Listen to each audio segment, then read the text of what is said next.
नमस्कार बच्चों, आज हम आपकी पाठ्य पुस्तक बसंत भाग 3 का छठा पाठ भगवान के डाकिए पाठ के प्रश्नों को हल करेंगे। तो देखिए बच्चों, इस कविता के कवि रामधारी सिंह दिनकर जी हैं, जिनका जन्म 13 सितंबर 1908 ईस्वी को हुआ था तथा इनकी मृत्यु 24 अप्रैल 1974 ईस्वी में हुई थी। इनका जन्म स्थान है सिमरिया घाट, बेगूसराय जिला, बिहार। तो देखिए बच्चों, हम सबसे पहले इस पाठ के कठिन शब्दार्थों को देखेंगे। तो चलिए देखते हैं बच्चों। पहला शब्द है बाँचना। बाँचने का अर्थ होता है पढ़ना या सस्वर पढ़ना, स्वर के साथ पढ़ना। आँकना, आँकने का अर्थ होता है अनुमान लगाना या अनुमान करना। पाँख अर्थात पंख या पर। सौरभ, सौरभ का अर्थ होता है सुगंध या सुवास। आगे हम इस पाठ के प्रश्न अभ्यासों को देखते हैं। इस कविता से पहला प्रश्न है, कवि ने पक्षी और बादल को भगवान के डाकिया क्यों बताया है, स्पष्ट कीजिए। तो उत्तर इस प्रकार है कि कवि ने पक्षी और बादल को भगवान के डाकिए इसलिए कहा है क्योंकि जिस प्रकार डाकिए संदेश लाने का काम करते हैं, उसी प्रकार पक्षी और बादल भगवान का संदेश हम तक पहुंचाते हैं। उनके लाए संदेशों को भले ही हम न समझ पाए, पर पेड़ पौधे, पानी और पहाड़ उन्हें भली प्रकार पढ़ और समझ लेते हैं। जिस तरह बादल और पक्षी दूसरे देश में जाकर भी भेदभाव नहीं करते, उसी तरह हमें भी आचरण करना चाहिए, अर्थात मनुष्य को भी ऐसा ही आचरण करना चाहिए। दूसरा प्रश्न है कविता से, पक्षी और बादल द्वारा लाई गई चिट्ठियों को कौन कौन पढ़ पाते हैं, सोच कर लिखिए। तो उत्तर इस प्रकार है, पक्षी और बादल द्वारा लाई गई चिट्ठियों को पेड़ पौधे, पानी और पहाड़ पढ़ पाते हैं। तीसरा प्रश्न है, किन पंक्तियों का भाव है। जो पंक्तियां दे रखी है इनका भाव पूछा गया है। जैसे पहली पंक्तियां है, पक्षी और बादल प्रेम, सद्भाव और एकता का संदेश एक देश से दूसरे देश तक भेजते हैं। दूसरी पंक्ति है, प्रकृति देश देश में भेदभाव नहीं करती, एक देश से उठा बादल दूसरे देश में बरस जाता है। तो इन पंक्तियों का भाव है, लिखेंगे हम पहली पंक्ति का भाव। पक्षी और बादल ये भगवान के डाकिए हैं जो एक महादेश से दूसरे महादेश को जाते हैं। हम तो नहीं समझ पाते, मगर इनकी लाई चिट्ठियाँ पेड़ पौधे, पानी और पहाड़ बाँचते हैं। दूसरी पंक्ति का, और एक देश का भाव दूसरे देश में पानी बनकर गिरता है। अब हम आते हैं चौथे प्रश्न पर। चौथा प्रश्न है कि पक्षी और बादल की चिट्ठियों में पेड़ पौधे, पानी और पहाड़ का क्या पढ़ पाते हैं। जो पक्षी और बादल की चिट्ठियां हैं उनमें पेड़ पौधे, पानी और पहाड़ क्या पढ़ पाते हैं। तो उत्तर इस प्रकार है, कवि का कहना है कि पक्षी और बादल भगवान के डाकिए हैं।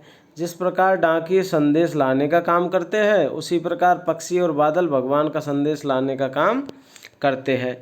पक्षी और बादल की चिट्ठियों में पेड़ पौधे, पानी और पहाड़ भगवान के भेजे एकता और सद्भावना के संदेश को पढ़ पाते हैं। इस पर अमल करते नदियाँ समान भाव से सभी लोगों में अपने पानी को बांटती है। पहाड़ भी समान रूप से सबके साथ खड़ा होता है। पेड़ पौधे समान भाव से अपने फल, फूल व सुगंध को बांटते हैं, कभी भी भेदभाव नहीं करते।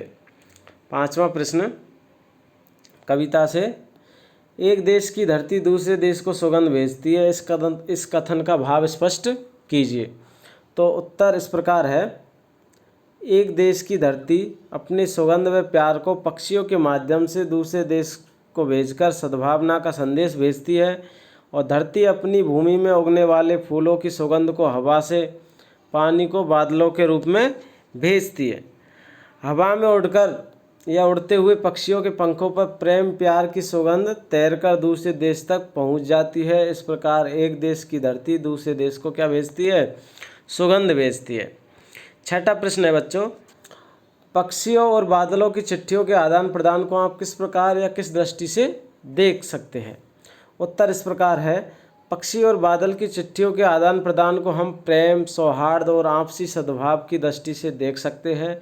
यह हमें यही संदेश देते हैं। 7वां प्रश्न है, आज विश्व में कहीं भी संवाद भेजने और पाने का एक बड़ा साधन क्या है? इंटरनेट है।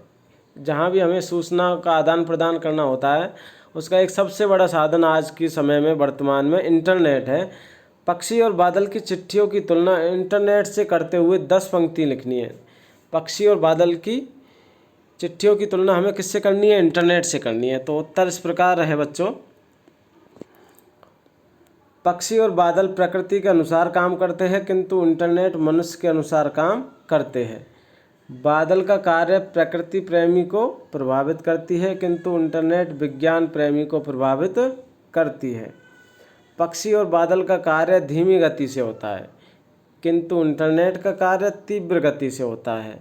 इंटरनेट एक व्यक्ति से दूसरे व्यक्ति तक बात पहुंचाने का ही सरल तथा तेज माध्यम है। इसके द्वारा हम किसी व्यक्ति या रायों को जान सकते हैं, व्यक्ति की रायों को जान सकते हैं, किंतु पक्षी और बादल की चिट्ठियाँ हमें भगवान का संदेश देते हैं। वे बिना भेदभाव के सारी दुनिया में प्रेम और एकता का संदेश देते हैं। पक्षी और बादल हमें भी इंटरनेट के माध्यम से प्रेम और एकता और भाईचारा का संदेश विश्व में फैलाना चाहिए। 8वां प्रश्न है,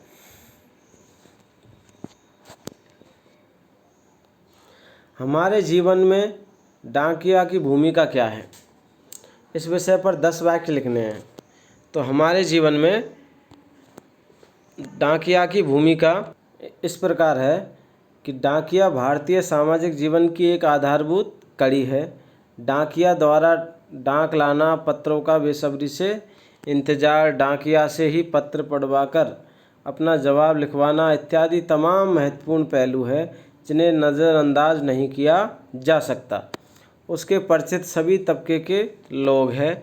हमारे जीवन में डाकिये की भूमिका क्या है? अत्यंत ही महत्वपूर्ण है। भले ही अब इंटरनेट और ईमेल का ज़माना आ गया है पर डाकिया का महत्व अभी भी उतना ही है, उतना ही बना हुआ है जितना पहले था। कई अन्य देशों ने होम टू होम डिलीवरी को ख़त्म करने की तरफ कदम बढ़ाए हैं या इसे सुविधा शुल्क जोड़ दिया है। वही भारतीय डाकिया आज भी सुबह से शाम तक चलता ही रहता है। डाकिया कम वेतन पाकर भी अपना काम अत्यंत परिश्रम और लगन के साथ संपन्न करता है। गर्मी, जाड़ा और बरसात का सामना करते हुए वह समाज की सेवा करता है। डाकिया भारतीय जो डाक प्रणाली की गुडविल बनाने में उनका सर्वाधिक योगदान माना जाता है। भारतीय डाक प्रणाली की गुडविल बनाने में, गुडविल मतलब अच्छा बनाने में उनका सर्वाधिक योगदान होता है। इस प्रकार बच्चों, आज आपने भगवान के डाकिये पाठ के प्रश्न अभ्यासों को देखा। आशा है आप सभी को सभी प्रश्नों का जवाब मिल गया होगा। अब आप हमारे वीडियो को लाइक कीजिए, दोस्तों के साथ शेयर कीजिए और हमारे चैनल को सब्सक्राइब कीजिए। धन्यवाद।